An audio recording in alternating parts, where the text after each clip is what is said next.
Pang family, pwede. Pang tambay, pwede rin. Check mo to. I got you ulit.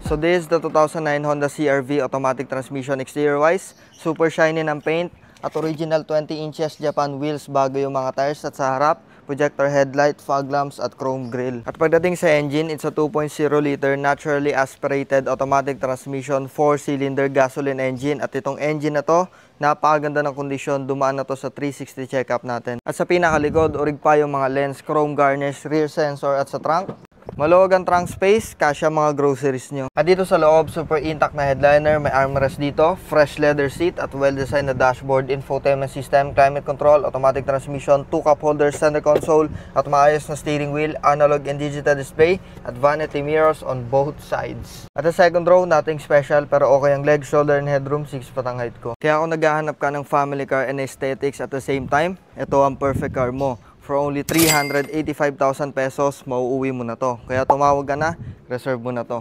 Peace out.